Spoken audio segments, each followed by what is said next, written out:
O início em João Pessoa. No dia 29 de junho de 1954, em João Pessoa, na Paraíba, nascia Leovegildo Lins da Gama Júnior. Filho de uma família humilde, cresceu em um ambiente simples, cercado por amigos, vizinhos e um cenário que respirava a vida nordestina. As ruas de chão batido eram seu primeiro campo, onde a bola improvisada, feita de meia ou de borracha, era companheira inseparável. Desde muito cedo, Júnior se destacava entre os meninos do bairro. Enquanto outros corriam sem direção, ele já mostrava algo diferente. Dominava a bola com naturalidade, tinha visão de quem enxergava o jogo de forma ampla e, principalmente, demonstrava alegria em cada jogada. Naquele tempo, o futebol não era apenas uma diversão. Para muitos garotos nordestinos, era também uma esperança de futuro melhor. E Júnior, ainda sem saber, carregava dentro de si o talento que o levaria a escrever uma das páginas mais bonitas da história do Flamengo e do futebol brasileiro. Sua família, orgulhosa, acompanhava os primeiros passos do menino que não desgrudava da bola. João Pessoa foi o berço não apenas de um jogador, mas de um verdadeiro maestro, que transformaria a paixão da infância em carreira vitoriosa e se tornaria símbolo de técnica, elegância e amor ao esporte. Antes de continuar essa jornada pela incrível trajetória do Maestro Júnior, já se inscreve no canal para não perder nenhuma história do Mengão, deixa o like para fortalecer e compartilha esse vídeo com seus amigos e familiares que também respiram Flamengo. Vamos juntos espalhar essa paixão rubro-negra. Os primeiros passos. Na João Pessoa dos anos 1960 e 1970, o futebol era mais do que uma paixão nacional, era parte do cotidiano de cada esquina. Entre ruas de terra batida e campos improvisados, os meninos transformavam qualquer espaço em estádio. Foi nesse cenário que Leovegildo Lins da Gama Júnior começou a escrever sua história. Ainda muito novo, já chamava atenção pela forma como tratava a bola. Não era apenas força ou velocidade, mas a inteligência com que conduzia as jogadas. Enquanto os colegas chutavam sem pensar, Júnior olhava para os lados, escolhia a melhor opção e executava com naturalidade. Esse olhar diferente para o jogo se tornaria sua marca registrada. A família desempenhou papel fundamental em sua formação. Mesmo com as dificuldades de uma vida simples, havia incentivo e orgulho em cada conquista do garoto. Para muitos pais nordestinos da época, o futebol era apenas um passatempo, mas os olhos atentos da família de Júnior percebiam que havia algo especial em seu talento. Participando de pequenos torneios locais, Júnior começou a se destacar. Seu nome corria entre os organizadores, que viam naquele jovem paraibano um jogador completo. Sabia defender, atacar e, acima de tudo, comandar o ritmo da partida. Sua versatilidade logo atraiu a atenção de olheiros e técnicos que buscavam jovens promissores para os grandes clubes do país. A decisão de deixar João Pessoa rumo ao Rio de Janeiro não foi simples. Significava abrir mão do conforto da família, enfrentar a saudade e mergulhar em um mundo competitivo e exigente. Mas era também a oportunidade de transformar um sonho em realidade. Foi com coragem e determinação que Júnior deu seus primeiros passos fora de sua terra natal, levando consigo a essência de menino nordestino que nunca deixou de sonhar. Esses primeiros passos, marcados por superação e disciplina, seriam a base de tudo o que viria depois. A chama acesa nos campos de várzea da Paraíba seria alimentada no Rio de Janeiro, onde o destino o aguardava para vestir a camisa do Flamengo e iniciar uma trajetória inesquecível. A chegada ao Flamengo. O ano era 1974. O Flamengo, já um gigante do futebol brasileiro, buscava renovar suas forças com jovens talentos capazes de sustentar o clube em um período de mudanças. Foi nesse cenário que um jovem paraibano de apenas 20 anos, vindo de João Pessoa, cruzou os portões da Gávea. Seu nome, Leovegildo Lins da Gama Júnior. A chegada ao Rio de Janeiro foi um choque cultural. A capital paraibana, com seu ritmo tranquilo e ruas conhecidas, ficava para trás. No Rio, a grandiosidade da cidade e a intensidade do futebol profissional o colocavam diante de novos desafios. Para muitos, essa transição poderia significar o fim de um sonho. Para Júnior, foi apenas o primeiro degrau de uma escada que o levaria ao topo. No início, enfrentou a desconfiança natural que acompanha qualquer jovem em um clube de massa. Precisava provar diariamente que merecia vestir o manto sagrado. Cada treino era um teste. Cada toque na bola observado por técnicos, dirigentes e companheiros. Mas Júnior não se intimidava. Com calma, inteligência e uma técnica apurada, conquistava espaço pouco a pouco. A posição original era lateral esquerda, função que desempenhava com elegância. Mas logo demonstrou algo além do comum, uma visão de jogo que o permitia avançar, organizar o meio-campo e até mesmo decidir partidas. Não era apenas um defensor, era um jogador completo, capaz de ditar o ritmo da equipe. Esse diferencial não passou despercebido. A torcida rubro-negra, exigente e apaixonada, começou a se encantar com aquele jovem de passos firmes e cabeça erguida.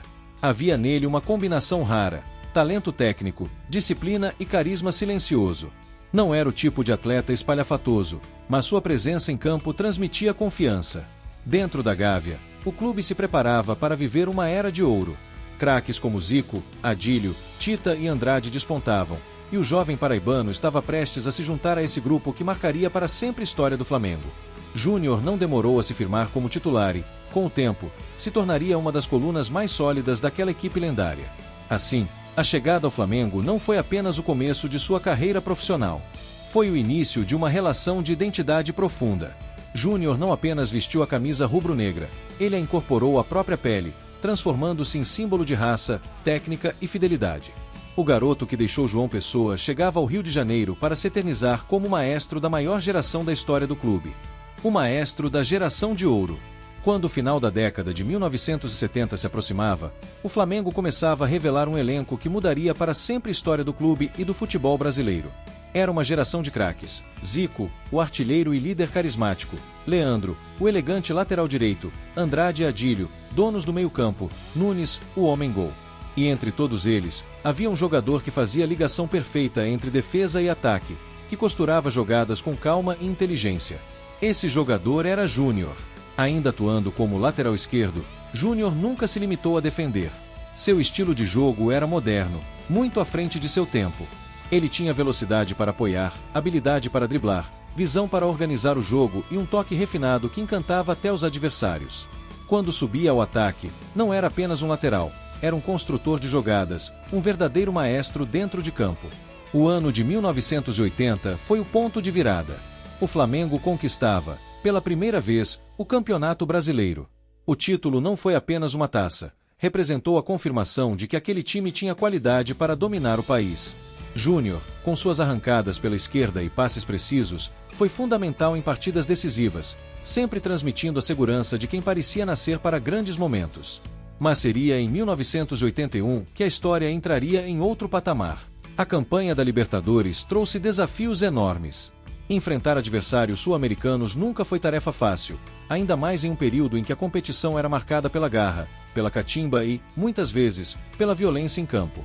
Em jogos complicados, Júnior se manteve firme, com sua técnica e sua calma, ajudando a conduzir o time até a conquista inédita do título continental. O ápice viria em dezembro daquele mesmo ano, no Estádio Nacional de Tóquio. O Flamengo enfrentava o poderoso Liverpool, campeão europeu, um time que carregava o peso de uma das ligas mais fortes do mundo. Muitos acreditavam que os ingleses venceriam com facilidade. Mas o que se viu foi o contrário: o Flamengo deu uma aula de futebol. Logo no primeiro tempo, a equipe rubro-negra abriu 3-0, com gols de Nunes, 2, e Adílio. E por trás de cada jogada, de cada toque envolvente, estava a inteligência de Júnior. Ele marcava quando necessário, apoiava o ataque com naturalidade e ditava o ritmo do time. Enquanto o Liverpool parecia perdido, o Flamengo jogava como se estivesse em casa. Naquela manhã em Tóquio, o mundo conheceu a força do futebol brasileiro e o talento de um maestro que guiava sua equipe com precisão. A partir daí, o Flamengo viveu anos de supremacia. Em 1982, conquistou novamente o Campeonato Brasileiro, em um dos times mais técnicos que o país já viu. Em 1983, repetiu o feito, consolidando-se como a grande potência nacional. Júnior seguia sendo peça-chave, exemplo de regularidade, talento e dedicação. Não era apenas a torcida que o reverenciava. Companheiros de time viam nele um líder silencioso, aquele que, com simplicidade e inteligência, fazia tudo parecer fácil. Júnior não precisava de gestos grandiosos para mostrar grandeza. Seu futebol falava por si. A geração de ouro do Flamengo se tornava, a cada título, uma lenda. E no coração dessa orquestra rubro-negra, estava o maestro. O garoto que saíra das ruas de João Pessoa agora era protagonista de conquistas que ecoariam pela eternidade. Reconhecimento internacional. Depois de escrever páginas inesquecíveis no Flamengo, incluindo a conquista da Libertadores e do Mundial de Clubes, Júnior já não era apenas um ídolo nacional. Seu talento chamava atenção além mar, e o futebol europeu surgia como novo desafio e oportunidade para testar suas habilidades em outro cenário.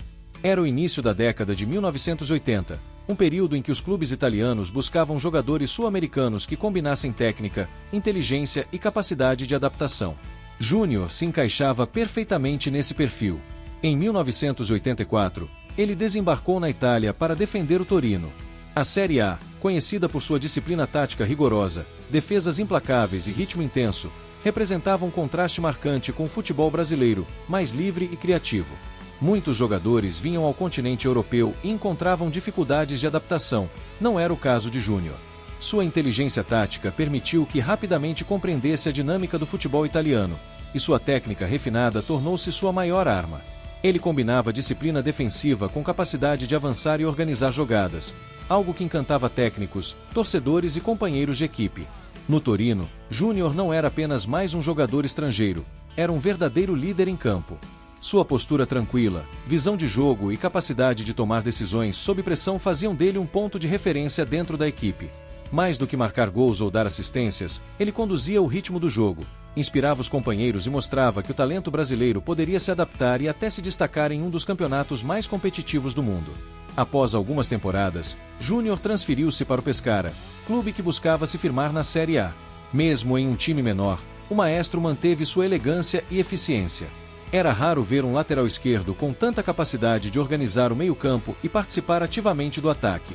Os torcedores italianos rapidamente perceberam que estavam diante de um atleta diferenciado, que unia a técnica brasileira à disciplina europeia, e passaram a admirá-lo por seu futebol inteligente, versátil e seguro.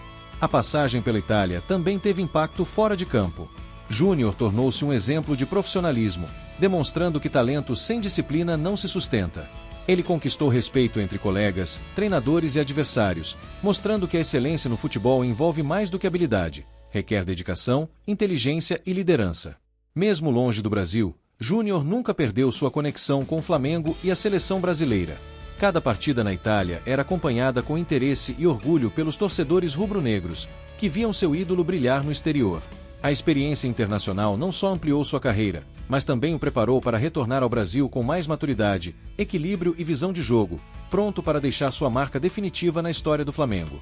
Ao final dessa jornada internacional, Júnior consolidou-se como um dos maiores jogadores brasileiros de sua geração, um atleta completo, admirado mundialmente, e alguém capaz de unir a elegância do futebol brasileiro à precisão e disciplina do futebol europeu.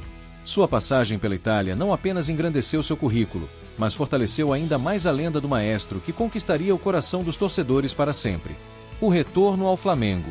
No final da década de 1980, Júnior sentiu que era o momento de voltar ao Brasil. Depois de anos de sucesso na Itália, defendendo Torino e Pescara, ele carregava na bagagem experiência internacional, maturidade e uma visão de jogo ainda mais refinada. Mas o destino, como sempre, apontava para o Flamengo, o clube que não apenas o revelou, mas que moldou sua identidade como jogador e consolidou seu talento diante do mundo. A chegada de Júnior à Gávea foi marcada por emoção e expectativa. A torcida rubro-negra sabia que estava diante de um retorno histórico. Não se tratava apenas de trazer de volta um jogador habilidoso, mas de receber de volta um ídolo, alguém que carregava consigo a memória das glórias de 1980 e 1981, a Libertadores e o Mundial.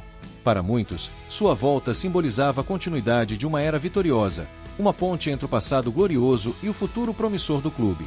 Ao reassumir seu lugar no time, Júnior trouxe mais do que técnica. Trouxe liderança e inteligência. Os jovens que chegavam ao elenco encontraram nele um mentor silencioso, alguém que ensinava pelo exemplo. Cada passe, cada posicionamento, cada decisão mostrava que a excelência não é apenas habilidade natural, mas também disciplina, experiência e entendimento profundo do jogo. A equipe absorvia sua influência, e o Flamengo, mesmo em processo de renovação, se fortalecia. Mesmo já veterano, Júnior continuava decisivo. Corria, atacava, defendia e, acima de tudo, comandava o ritmo do time. Em 1992, esse retorno se coroou com a conquista do Campeonato Brasileiro. O título foi mais do que uma vitória em campo. Foi a confirmação de que Júnior, mesmo após anos na Europa, mantinha a mesma garra, elegância e capacidade de decidir partidas que o tornaram um ídolo décadas antes. Além das vitórias, seu impacto era sentido fora de campo. Júnior representava a tradição e a história viva do Flamengo.